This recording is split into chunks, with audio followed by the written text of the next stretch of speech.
Welcome to the power rule with rational exponents. So the idea here is so far we have seen, that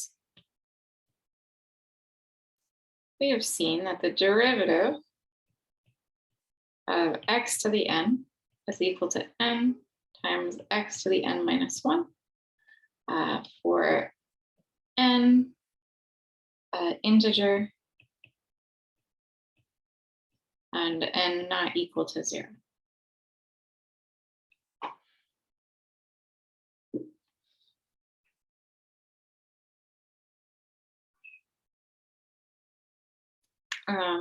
So we want to know what if n is not an integer?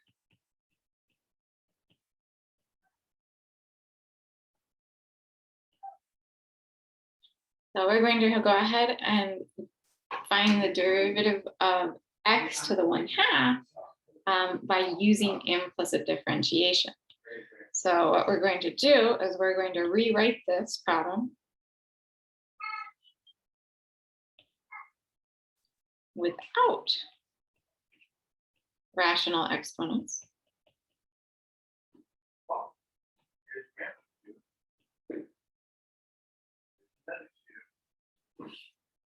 And so we could square both sides. If we square both sides,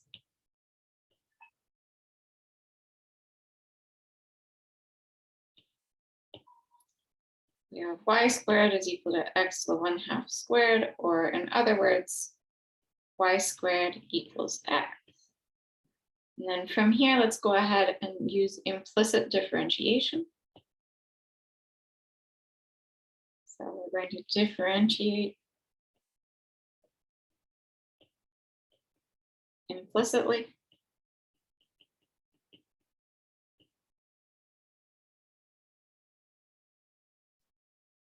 I need to give myself more space. So again, we take the derivative with respect to x of both sides.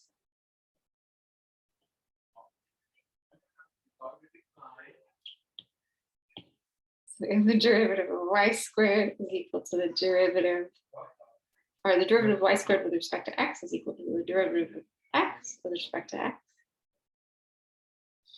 So on the left chain rule, this becomes the derivative with respect to y of y squared times dy dx is equal to the derivative of x with respect to x is just 1. And then again, on the left, this becomes 2y times dy dx. This is equal to 1. And then if we solve for dy dx, we have dy dx is equal to 1 over 2y. And now keep in mind that y was equal to x to the 1/2. So we're going to plug back in y equals x to the 1/2. So we have dy dx is equal to 1 over 2 x to the 1/2, otherwise known as 1/2 x to the negative 1/2. And that is precisely what the chain rule would have, or what the power rule would have said. So this is precisely 1/2 times x to the 1/2 minus 1, or our n x to the n minus 1, as we are used to seeing.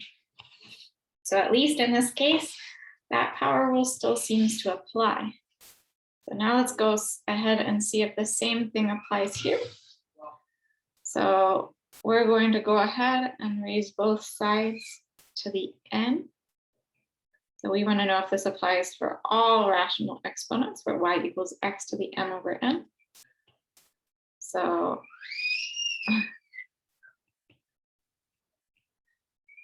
I apologize if you can hear my daughter shrieking in the background.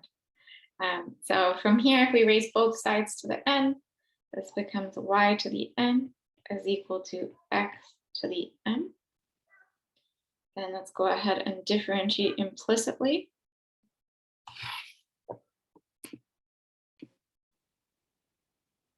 If we differentiate implicitly,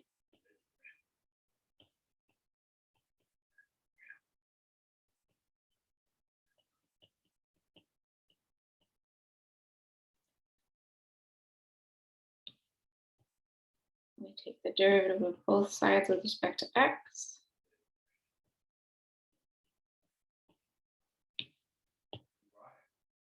So the derivative of y to the n with respect to the x is equal to the derivative of x to the n with respect to x. And then I'm going to skip a few steps at this point. If we differentiate using the chain rule, we would do the power rule with respect to y. So we would have n times y to the n minus 1. And then we would multiply it by the derivative of y with respect to x. On the right-hand side, this would become m times x to the m minus 1. And then if we rearrange, this becomes dy dx is equal to mx to the m minus 1 over ny to the n minus 1. At this point, we can go ahead and plug back in.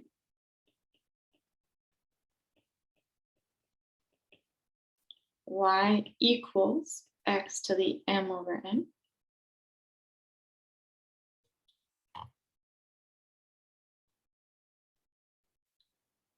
I'm going to give myself some more room one more time.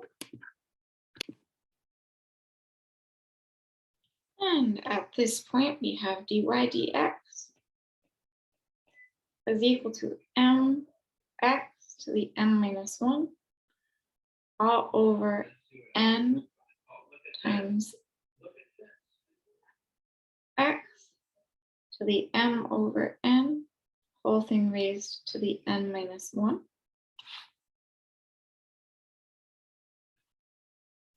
Do a little manipulation. We have an m over n out front.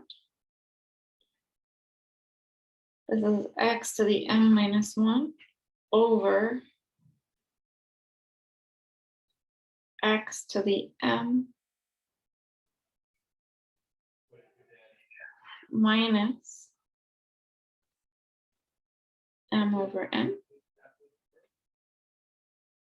And then this becomes m over n times, if we subtract our exponents, this is x to the m over n minus 1, which is precisely the power rule.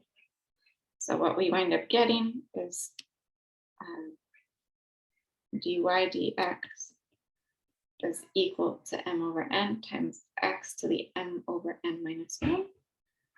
And this therefore tells us that the derivative with respect to x of x to the n is equal to x to the n, is equal to n times x to the n minus 1 for n rational and not equal to 0. And it actually happens that this is actually true for all real numbers. So in fact, the derivative with respect to x of x to the n is equal to n x to the n minus 1 for n real and not equal to 0.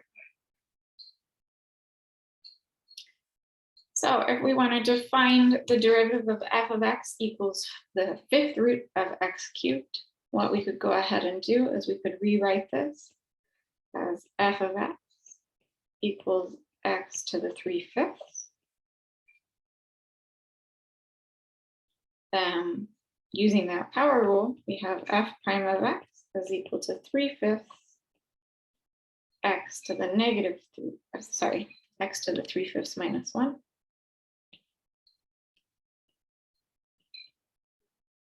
Or 3/5 x to the negative 2/5. Or if we wanted to rewrite this is 3/5 times 1 over the 5th root of x squared. So at this point, we can now take derivatives that we have been avoiding so far with these rational exponents. So far, we've only been working with integer exponents.